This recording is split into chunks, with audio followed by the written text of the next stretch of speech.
शिक्षकों का महान उत्तरदायित्व। हमारे धर्म शास्त्रों में माता पिता आचार्य तीनों को बालक के जीवन निर्माण में महत्वपूर्ण माना है। माँ बाप उसका पालन पोषण संवर्धन करते हैं तो आचार्य उसके बौद्धिक आत्मिक चारित्रिक गुणों का विकास करता है, उसे जीवन और संसार की शिक्षा देता है, उसकी चेतना को जागरूक बनाता है। इसीलिए हमारे यहाँ आचार्य गुरु को महत्वपूर्ण स्थान दिया गया है, उसे पूजनीय माना गया है। आचार्य के शिक्षण उसके जीवन व्यवहार चरित्र से ही बालक जीवन जीने का ढंग सीखता है। आचार्य की महत्ता प्रतिष्ठा हमारे यहाँ इसीलिए हुई। पुरानी आचार्य परंपरा परिस्थितियों वंश समय के परिवर्तन के कारण समाप्त हो गई है। फिर भी आज का शिक्षक अध्यापक बहुत कुछ अंशों में उसका ही आधुनिक रूपांतर है।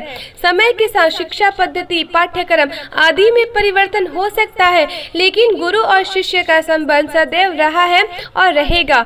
आज हमारे यहाँ शिक्षक है, अध्यापक है, वो छात्रों को निर्धारित पाठ्यक्रम के अनुसार शिक्षा भी देते हैं, किंतु सबसे महत्वपूर्ण बात जीवन निर्माण का व्यवहारिक शिक्षा आज भी नहीं हो पाता।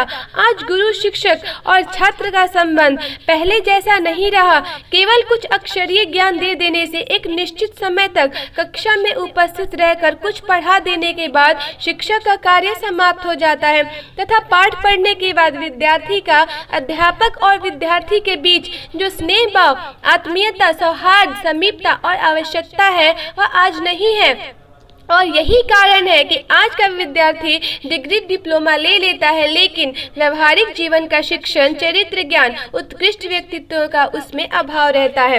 इन सब के बिना विद्या अधूरी है। जो जीवन को प्रकाशित ना करे, पुष्ट ना बनाए, वह विद्या किस काम की। और चरित्र निर्माण की, व्यवहारिक ज्ञान की शिक्षा पुस्तकों से नहीं मिल सकती, वह भी व्यक्ति की समीपता से, उसके चरित्र आचरण को देखने समझने से प्राप्त होती है, जो आज की शिक्षा पद्धति में नहीं के बराबर है।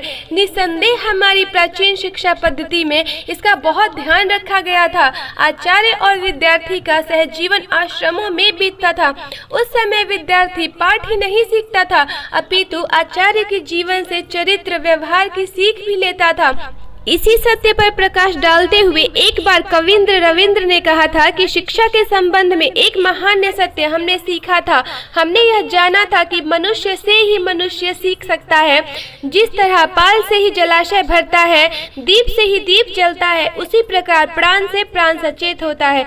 चरित्र को देखकर ही चरित्र बनता है। गुरु के संपर्क, सानिध्य, उनके जीवन से प्रेरणा लेकर ही मनुष्य मनुष्य बनता है। आज का शिक्षक महोदय प्राण नहीं दे सकता, चरित्र नहीं देता, वह पाठ दे सकता है। इसीलिए आज का छात्र किसी दफ्तर अदालत का एक बाबू बन सकता है, लेकिन मनुष्य नहीं बन पाता।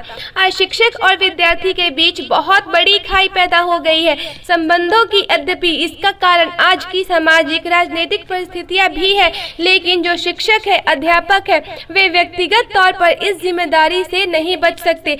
एक बार शिक्षक दिवस पर बोलते हुए एक केंद्रीय मंत्री महोदय ने कहा था, आप तो विद्यार्थियों की परीक्षा साल में एक बार या 2 बार लेते हैं, किंतु विद्यार्थी तो आपकी परीक्षा प्रतिदिन, प्रति घंटे, प्रति क्षण ही लेते रहते हैं। ये आपको कक्षा में आते देखते हैं, पढ़ाते देखते हैं, सद्व्यवहार और दुर्व्यवहार करते देखते हैं और फिर कक्षा के बाहर दूसरों के साथ मिलते जुलते भी हैं। ये जैसा आपको देखते हैं वैसा ही स्वयं भी सीखते हैं और करते हैं। मंत्री महोदय के उक्त सारगर्भित शब्दों से शिक्षकों की जिम्मेदारी जो व्यक्तिगत रूप से उनके ऊपर है, उसे इनकार करने की कोई गुंजाइश नहीं रह जाती है। और बच्चों में बढ़ती हुई अनुशासनहीनता, चारित्रिक त्रुटियों के लिए कुछ सीमा तक शिक्षकों को भी उत्तरदायी माना जाए तो ठीक होगा। यहाँ तक भी कोई बड़ी बात नहीं कि शिक्षक बच्चों को अच्छी बातें नहीं सिखाते, किंतु जब अपने गलत व्यवहार और चारित्रिक त्रुटियों से बच्चों के सामने गलत आचरण करते हैं तो यह एक अक्षम्य सामाजिक अपराध ही है। हम देखते हैं कि छोटे छोटे बच्चों के समक्ष अध्यापक लोग बीड़ी पीते हैं, भद्दे हंसी मजाक करते हैं अपने दोस्तों के लिए। कई शिक्षक तो बच्चों के द्वारा बीड़ी, पान, सिगरेट मंगाते हैं। बड़ी स्कूल कॉलेजों में विद्यार्थियों के साथ हंसी मजाक, पूर्ण बराबरी का व्यवहार, कई अमंगल विषयों पर वार्तालाप करना, अपना चारित्रिक स्तर निम्न रखना, ऐसी कई बातें हैं जो विद्यार्थियों के समक्ष गलत उदाहरण पेश करती हैं। यद्यपि आजकल के विद्यार्थी भी दूध के धुले नहीं हैं, तथापि शिक्षकों का उत्तरदायित्व अधिक अधिक है। बच्चा यदि गलत आचरण करता है तो वह अभिभावकों की त्रुटि का परिणाम है। इसी तरह विद्यार्थी यदि अनुशासनहीन और उद्दंड बनते हैं तो यह शिक्षकों की भूल गलती का परिणाम ही माना जाएगा। यद्यपि आज का शिक्षक वर्ग उन वर्गों में से है जिसके उद्धार ही सबसे अधिक आवश्यकता है। हमारे देश का शिक्षक बहुत ही सामान्य स्थिति में जीवन निर्वाह करता है। इसके अतिरिक्त जीवन की जटिलताएं बढ़ जाने, छात्रों की बढ़ी हुई संख्या के कारण भी आज के शिक्षक के लिए छात्रों के व्यक्तिगत संपर्क रखना कठिन हो गया है। लेकिन एक स्वतंत्र राष्ट्र के नागरिक के नाते अपने समस्त अभाव, अभियोगों, व्यक्तिगत कठिनाइयों में हम अपने उत्तरदायित्व पूर्ण कर्तव्यों से विमुख नहीं हो सकते। परोपकार और लोक कल्याण की भावना रखकर ही शिक्षकों को बच्चों के जीवन निर्माण की दिशा में अग्रसर होना पड़ेगा। यह सच है कि प्रारंभिक जीवन के लंबे शिक्षा काल में विद्यार्थी और शिक्षक का संपर्क बड़े ही महत्व का है। यदि इस समय में बिना किसी लाभ की भावना से भी यदि बच्चों के जीवन निर्माण की दिशा में शिक्षक वर्ग ध्यान दे तो वह एक बहुत बड़ा पूर्ण कार्य होगा। कोई संदेह नहीं कि इन्हीं बच्चों में से महापुरुष, विद्वान, तपस्वी, लोकसेवी, जननायक, कुशल नेता निकलकर न आए। जिस देश में सुयोग्य व्यक्तियों की बहुतायत होती है वह देश गिर नहीं सकता और न ही उसे कोई हानि ही पहुंचा सकता है।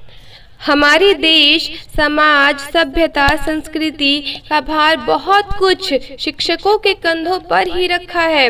अपने इस उत्तरदायित्व को समझते हुए शिक्षक का फर्ज बनता है कि वो बच्चों के उत्कृष्ट व्यक्तित्व का निर्माण करे और ये शिक्षक की सबसे बड़ी जिम्मेदारी है और शिक्षकों को अपनी इस जिम्मेदारी को पूरा करना ही चाहिए। दोस्तों, अगर आपको ये वीडियो पसंद आई हो तो आप इस वीडियो को लाइक, शेयर करना और इस चैनल को सब्सक्राइब करना ना भूलें।